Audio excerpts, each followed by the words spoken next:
Okay, next topic है हमारा electron gas. ठीक है, तो ये बेसिकली फर्मी डिराक स्टैटिस्टिक्स का एप्लीकेशन है। तो हम क्या करते हैं, यहाँ पे एक मेटल की बात करते हैं। मेटल में जो हमें पता है फ्री इलेक्ट्रॉन्स होते हैं, मेटल में क्या होते हैं, फ्री इलेक्ट्रॉन्स होते हैं। और उन फ्री इलेक्ट्रॉन को हम क्या मान सकते हैं, जैसे गैस के अंदर, किसी रूम के अंदर किसी गैस को अगर भर दिया जाए तो गैस के पार्टिकल फ्रीली मूव करते हैं। वैसे ही अगर मेटल के अंदर देखा जाए तो जो इलेक्ट्रॉन्स होते हैं वो बिल्कुल गैस के पार्टिकल्स की तरह फ्रीली मूव करते रहते हैं।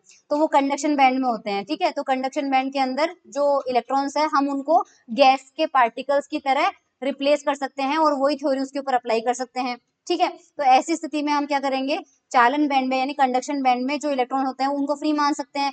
तो हम जीआई को, ये जीआई डीजनरेसी है और आप इसको पढ़ चुके हैं उसमें फर्मी डिराक स्टैटिस्टिक्स में भी पढ़ चुके हैं। तो इस जी को हम क्या मानेंगे, जी एप्सिलॉन डी एप्सिलॉन से, और एन आई को डी एन से रिप्लेस करेंगे, क्योंकि नंबर बहुत ज्यादा है। कम नंबर होता है तो समेशन लग जाता है आई पे, और अदरवाइज क्या लगता है, इंटीग्रेशन लगता है। तो यहाँ पर बहुत सारे हैं हमारे पास में।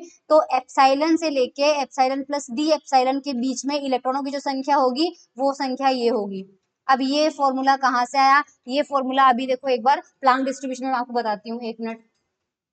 कहाँ से लिया ये फॉर्मूला जी एप्सिलॉन का, ये देखो यहाँ से, ये यहाँ से लिया है। dn एज इट इज है, जी एप्सिलॉन एज इट इज है। एक एप्सिलॉन की जगह epsilon minus epsilon F upon KT लिया है, क्योंकि फर्मी डिराक के अंदर epsilon minus epsilon F upon KT आता है। ठीक है, तो ये वाला फॉर्मूला जो है वो प्लांक डिस्ट्रीब्यूशन से हमने लिया है। ठीक है, तो ये वाला फॉर्मूला आपको समझ में आ गया, वहां से लिया अपन ने। इक्वेशन नंबर 1 क्लियर है आपको। अब इक्वेशन नंबर 2 देखो। इक्वेशन नंबर 2 के अंदर क्या करेंगे, फ्री इलेक्ट्रॉनों के लिए अपन क्या करेंगे, फेज स्पेस के अंदर, फेज स्पेस के अंदर अपन वॉल्यूम लेंगे। वॉल्यूम कितना है, वी हो जाएगा हमारे पास में। और स्फेरिकल शेप से, स्फेरिकल शेप ये देखो, ये इवन ये वाली लाइनें सब प्लांक डिस्ट्रीब्यूशन फॉर्मूले में समझाई हुई है। तो जी एप्सिलॉन डी एप्सिलॉन को जीपी डीपी लिख सकते हैं, और जीपी डीपी का फॉर्मूला ये यहाँ पे आ जाएगा। और इक्वेशन 2 हमने कहाँ से लिया है, प्लांक डिस्ट्रीब्यूशन फॉर्मूले के डेरिवेशन से लिया है। ये वाला इक्वेशन नंबर 2 है, वो भी मैं आपको दिखा देती हूँ, जस्ट अ मिनट। ये देखो इक्वेशन नंबर 5 देखो, ये मैंने लिखा है GP DP is equal to ये वाला फॉर्मूला। ये प्लांक डिस्ट्रीब्यूशन फॉर्मूले से हमने डायरेक्टली दोनों फॉर्मूले उठाए हैं। Okay, I hope it is clear. और आपको उसमें एक्सप्लेनेशन में समझाया हुआ है, तो आप एक्सप्लेनेशन वहां पे देख लेना। इसके बाद हमारा डेरिवेशन स्टार्ट होता है। अब हम क्या करेंगे, इलेक्ट्रॉन की एनर्जी लेते हैं। इलेक्ट्रॉन फ्री है तो केवल काइनेटिक एनर्जी होगी, और काइनेटिक एनर्जी को लिख सकते हैं पी स्क्वायर अपॉन 2m। अब यहाँ से देखो कि इसको तो भूल जाओ। ठीक है, तो एप्सिलॉन किसके इक्वल आ रहा है, पी स्क्वायर, और जो नीचे का 2m है उसको यहाँ पर भेज देते हैं। तो दोनों साइड में डिफरेंशिएशन करो तो 2m, और ये कितना हो जाएगा डी एप्सिलॉन, और इधर कितना हो जाएगा 2p dp। तो 2 से 2 कैंसिल आउट हो जाएगा। पी डीपी की वैल्यू कितनी आ जाएगी, एम डी एप्सिलॉन। तो पी डीपी की वैल्यू कितनी आ जाएगी, एम डी एप्सिलॉन। एक तो इक्वेशन नंबर मान लो ए, इसको मान लो। इसके अलावा यहाँ से P की वैल्यू कितनी आ रही है, यहाँ से देखो, यहाँ से P की वैल्यू आ रही है √2me। इसे इक्वेशन नंबर बी मान लो, क्योंकि हमें जरूरत पड़ेगी। तो यहाँ से ये वाला एक्सप्रेशन वापस आ जाते हैं, जी एप्सिलॉन डी एप्सिलॉन आ जाएगा। वो उसकी वैल्यू कितनी हो जाएगी अब हमारे पास में, अब हमारे पास में यहाँ पर देखो, v को एज इट इज रहने देते हैं, 4 पाई को एज इट इज रहने देते हैं, नीचे का h³ एज इट इज रहने देते हैं। इस 2 को 4 से मल्टीप्लाई करके यहाँ पे 8 कर लेते हैं, ये 8 हो गया। अब हमारे पास क्या है, पी स्क्वायर डीपी है। पी स्क्वायर डीपी को आप क्या करेंगे, p multiply by P DP लग देंगे। ठीक है, तो इस p की जगह तो अपन क्या रख सकते हैं, √2me, और इस p dp की जगह अपन क्या रख सकते हैं, ये वाला इक्वेशन का फॉर्मूला। तो ये रखोगे तो आपके पास में ये वाला एक्सप्रेशन आ जाएगा। ठीक है, आप रख के देख लेना, ये आपको मिल जाएगा। थोड़ा सा सिंप्लीफाई करिए, सिंप्लीफाई करके लिखेंगे तो इक्वेशन नंबर 3 आपको मिल जाएगा। ये हमें जी एप्सिलॉन डी एप्सिलॉन मिल रहा है। तो अब dn की वैल्यू निकालेंगे। dn की वैल्यू किस में निकालेंगे, वापस आ जाओ इक्वेशन नंबर 1 में, ये रहा dn। dn के फॉर्मूले में आपको जी एप्सिलॉन डी एप्सिलॉन की वैल्यू जो भी आपने निकाली है, बाकी इक्वेशन 1 के अंदर वो पुट करना है। तो इक्वेशन 1 के अंदर ये नीचे वाला टर्म तो एज इट इज रहेगा, नीचे वाला टर्म तो एज इट इज रहेगा, और जो बचा हुआ टर्म है ये सारा का सारा क्या है, जी एप्सिलॉन डी एप्सिलॉन। ये इतना का इतना पार्ट जो है वो क्या है, जी एप्सिलॉन डी एप्सिलॉन की वैल्यू। तो ये इक्वेशन नंबर 4 आपको समझ में आ गया होगा।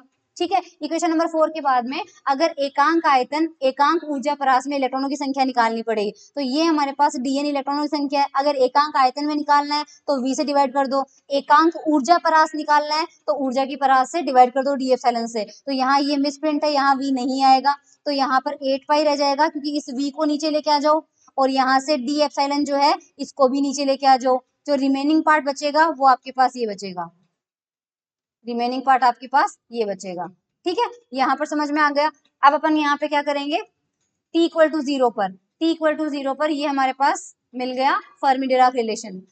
अब t इक्वल टू 0 पर अगर epsilon less than epsilon F है तो t इक्वल टू 0 करो। जैसे ही इसको t इक्वल टू 0 करोगे और एप्सिलॉन जो है वो छोटा है, एप्सिलॉन छोटा है, तो यहाँ पर क्या मिलेगा हमें, e की पावर माइनस इन्फिनिटी मिलेगा। और e की पावर माइनस इन्फिनिटी, क्योंकि देखो e की power epsilon minus epsilon F upon के टी है और t इक्वल टू 0 रखना है तो 0 रखना है।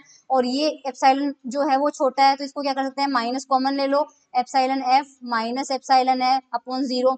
तो ये अब ये वाली वैल्यू तो कितनी हो जाएगी, इन्फिनिटी, e की पावर माइनस इन्फिनिटी कितना हो जाता है, 0। तो ये तो 0 हो जाएगा, ये वाला पूरा टर्म तो 0 हो जाएगा, पूरा टर्म 0 हो जाएगा। तो यहाँ पर एप्सिलॉन एफ बचेगा और बाकी आपके पास ये वाला टर्म बचेगा। तो g एप्सिलॉन d एप्सिलॉन जो है उसकी वैल्यू कितनी आएगी, ये वाली वैल्यू आ जाएगी उसकी, करेक्ट, ये वाली वैल्यू आ जाएगी। अब ये हमारे पास लेफ्ट हैंड साइड में क्या है, यहाँ पे dn है, तो वापस देखो v उधर ले गए, d एप्सिलॉन भी उधर ले गए, वापस भी उधर ले जाओ, d एप्सिलॉन ले गए, इसीलिए हमें यहाँ पे dn मिल रहा है।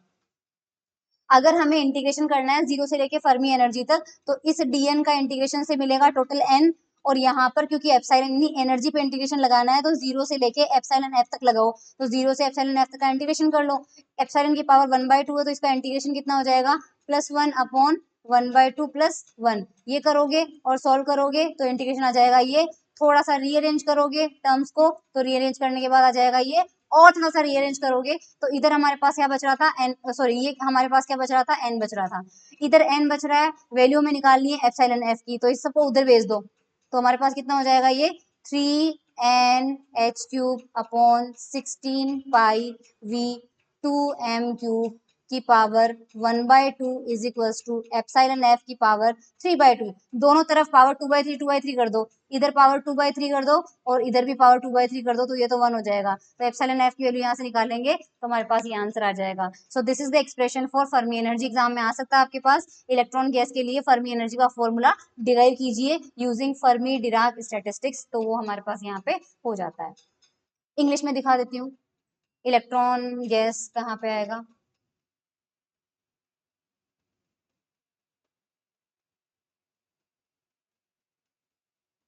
ये रहा इलेक्ट्रॉन गैस। तो यहाँ पर देख लीजिए, dn की वैल्यू जो है वो प्लांक डिस्ट्रीब्यूशन फॉर्मूले से ली है। उसके बाद ये भी प्लांक डिस्ट्रीब्यूशन फॉर्मूले में एक्सप्लेन किया हुआ है, ये 4πp² dp कैसे आया। इक्वेशन नंबर 2 भी प्लांक डिस्ट्रीब्यूशन फॉर्मूले में एक्सप्लेन किया हुआ है। इसके बाद का डेरिवेशन मैंने अभी अभी समझा दिया आपको। Equation number 3, 4, 5,